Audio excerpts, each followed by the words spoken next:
Thanks. Emily, I'm curious, how has your communications and engagement strategy evolved since the start of the pandemic? That it's a really great question, and it's a lot of the similar themes that Ashley covered. The first thing that I want to say is that we're just seeing more people engaging. So for several years, the county has been working towards bringing in more digital tools to engage with the community. And we've sort of run parallel tracks. A master planning effort still has several community meetings, over the sequence of the project, but also creating an online portal for people who can't come or don't want to come to have an opportunity to engage. So we've been sort of playing with what digital engagement looks like, but still sort of, doing all of the stuff that we traditionally have done in person as well. And so the pandemic has required us to really just focus on the online engagement, and we've seen a lot more people showing up.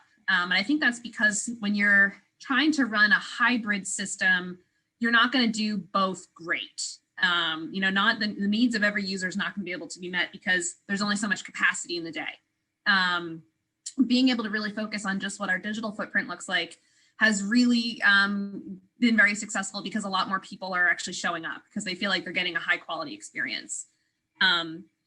At the same time, I don't want to say that we've fully pulled out of in-person engagements. As we look at the pandemic specifically and the impact that it's having in our community, you can see the disparate impact of COVID incidences by race, and also by the severity of COVID-19 by race. So hospitalizations and mortality for our residents of color is higher than our white residents. And so we've done on sort of a broader public engagement, a real focus on virtual, but we've also been out in the community with a physical footprint, getting at more of those emergency response needs. So we've been really intentional about going all over the 726 square miles that our county comprises to have pop-up opportunities for people to get hand sanitizer, fit cloth face coverings, and then end those opportunities. So that's sort of what we use to draw people to come.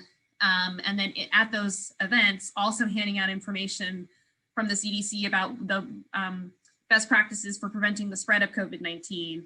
And fire rescue, we work with fire rescue for summer safety tips to be part of the package that people pick up when they get their face covering.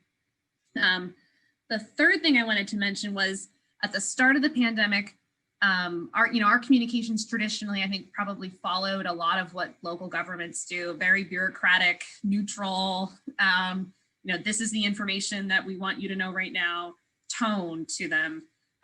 We dropped that immediately when COVID-19 and sort of the magnitude of impact that we could feel it was going to have on the community, and really moved to a much more empathetic, we're in this together. We need everyone to band together to support us and to support our community. And we're seeing in our metrics, our followers, our likes, our newsletter opens, web traffic, much higher level of interaction and engagement with our community. And I think a lot of that is just dropping that government speak and really trying to be much more real with our residents about what's going on, what we need them to know, wanting to really hear back from them on what they need from us. And that's been really transformative. We had a big engagement planned that was supposed to be February through July around public engagement with our Confederate monument. Actually, it's kind of funny, in the center of city of Charlottesville, but Albemarle County owned property. And so we had a very intentionally, very in-person focused, really, it was sort of a community conversation, a multi-month opportunity for people to engage, however they felt comfortable, really talking about race and public spaces and memorialization and cultural landscapes and what do our public spaces say about us as a community and what do we want them to say. And then COVID happened. So it designed this really intentionally very in-person journey for the community to go on with us. And we very quickly had to really shift that into really a multimedia experience. So we had videos, we had Zoom panel discussions, listening sessions, and we used public input to really have a couple of opportunities and sort of bring all of the multimedia opportunities that we pulled together into one place.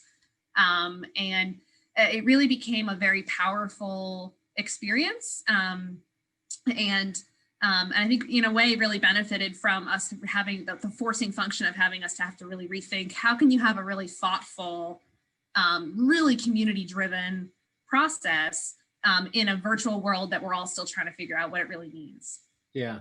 Oh, that's cool. I love the idea about the pop-up events. Were you able to get a lot of people out to those events? We've given away almost 30,000 face coverings. Those events. So it's a drive-through, so that no one is staying for very long. But we do feel really good about the impact that those have had on the community.